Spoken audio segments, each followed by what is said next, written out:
yes, there are spoilers in this discussion of the story.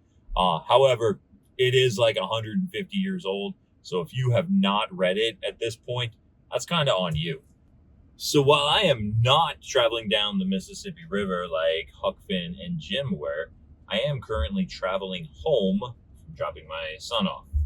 And so it seemed like this would be a perfectly good time to have a conversation about the book I just finished, The Adventures of Huckleberry Finn by Mark Twain.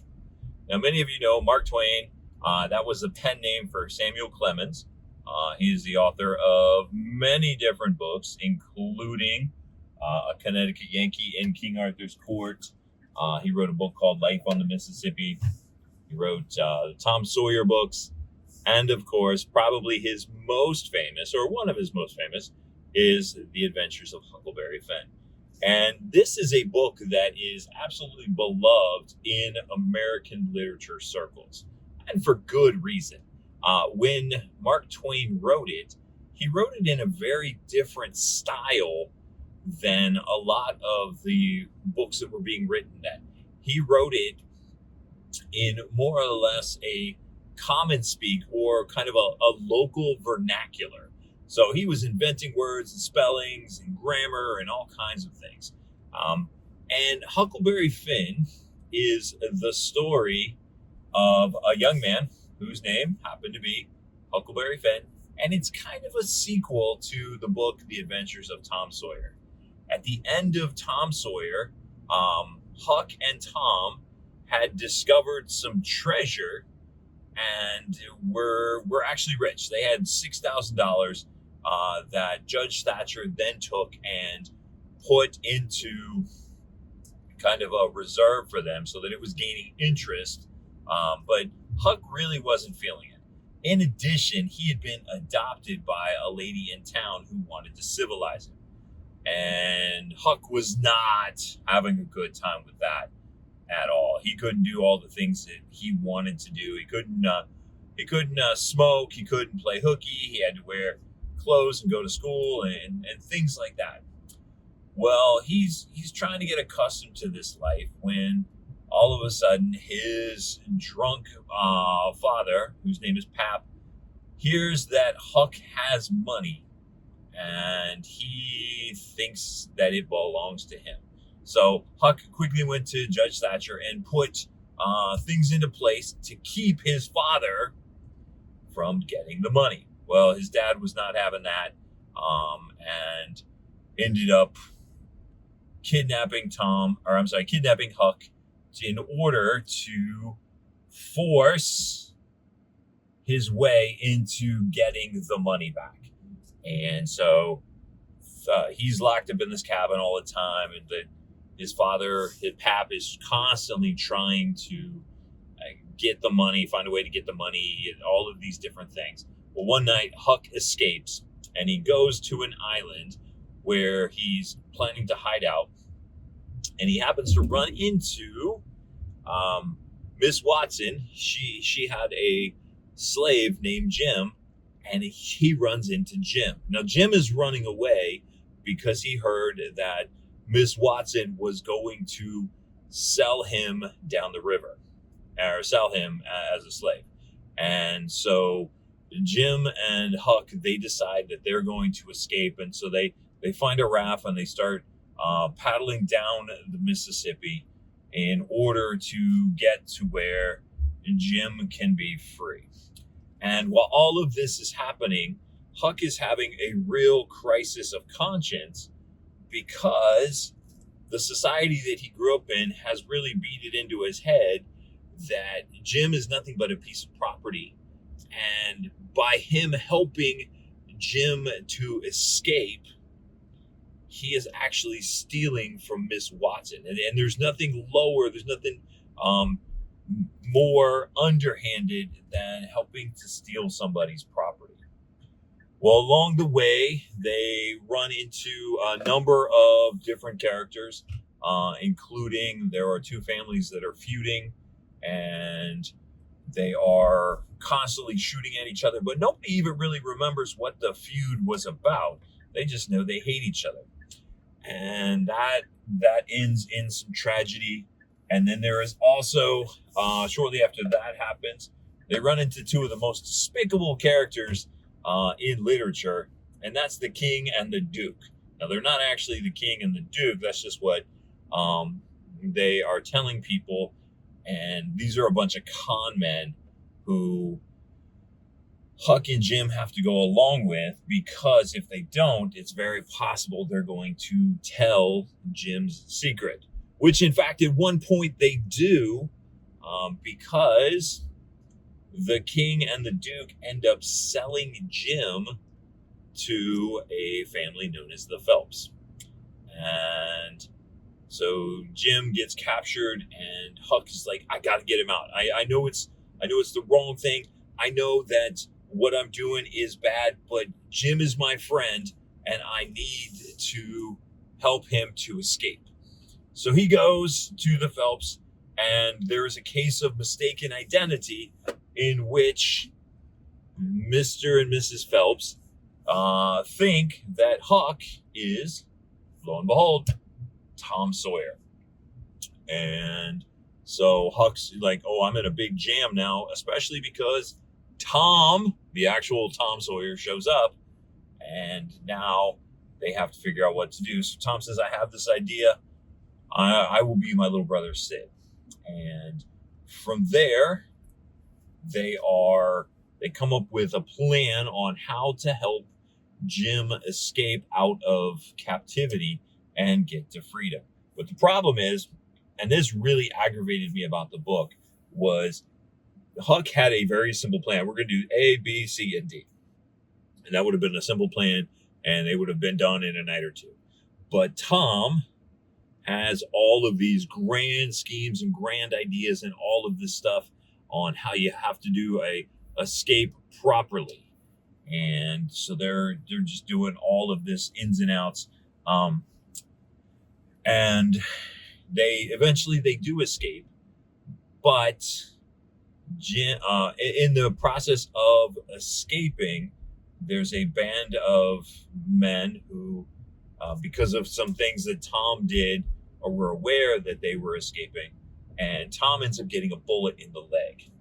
And even though he could have escaped, Jim decides that saving Tom and getting Tom the treatment he needs was much a better idea than his own freedom, that he ends up getting captured again. And so they're able to get Tom to a doctor, get him rescued, but Jim ends up getting captured again. Then it come to find out, and this infuriated me to no end, all of the nonsense that Tom put Huck and Jim through was all for nothing, because Jim had been a free person the entire time. The person who owned him, and it feels weird saying the person who owned him, she gave him his freedom in her will. So it turned out that Tom put Jim and Huck through all of this stuff. Jim in particular, because they were dealing with his freedom and his life by extension. All of that just so that Tom could play at a game. And at the very end, Mrs. Phelps is going to, I think it was Mrs. Phelps, she wants to adopt Huck and civilize him. And he says, no, ma'am. And he takes off.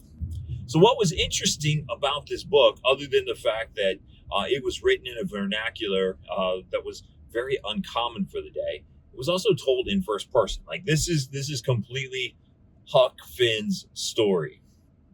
And so he is just telling his story as he goes. But one of the things that I really liked about this is that even though there was a great number of uses of the N-word, oftentimes to describe a group of people, but there were some people who used it as a very offensive pejorative. Everybody who was a slave in the book ended up being one of the kindest and most wonderful people in the story. it was all of the people who were trying to put down and subjugate these people that were slaves, trying to subjugate them and make them feel lesser.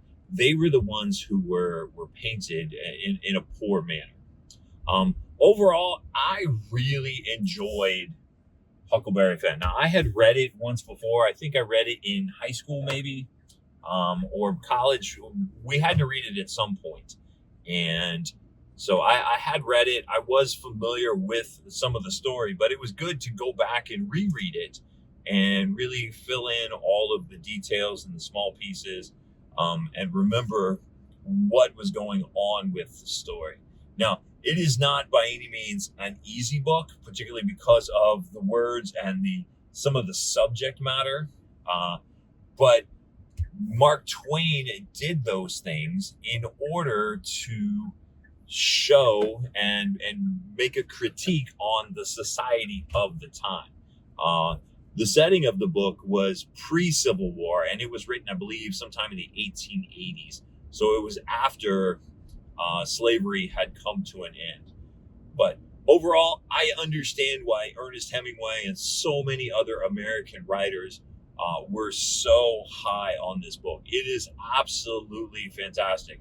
I had an audiobook version of it that I was listening to, and the narrator was fantastic. Now, this was an interesting book because I think it at one point had been on CDs, because throughout the story that I was listening to, they would say, end of disc 1, to continue, insert disc 2, kind of thing. So I think they transferred it, just went straight from the CDs over to the audio.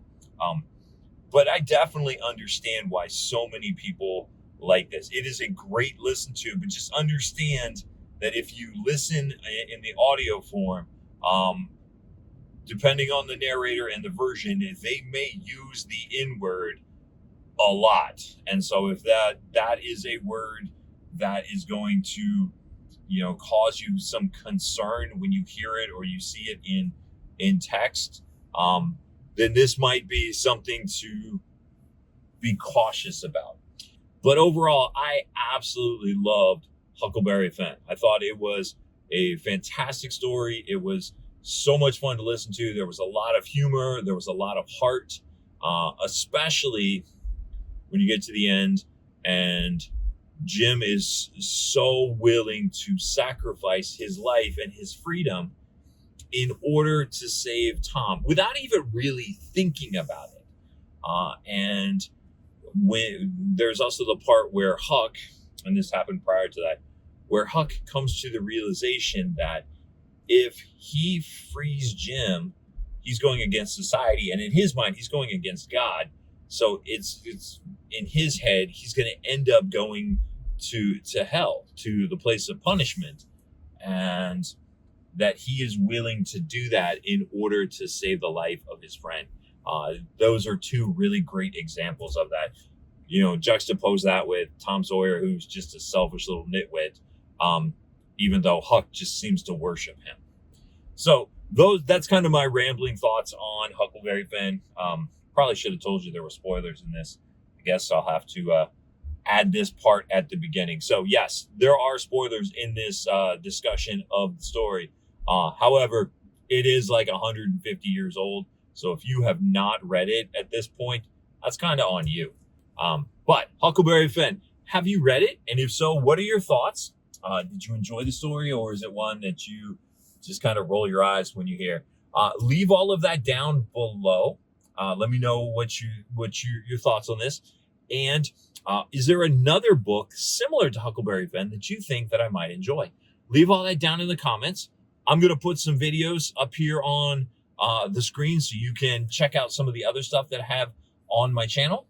And as always, my name is Mr. Pearson. My name is Jonathan. I'm back in school mode. Sorry, guys. My name's Jonathan. This is Mr. Pearson Talks Books, and I'll see you next time.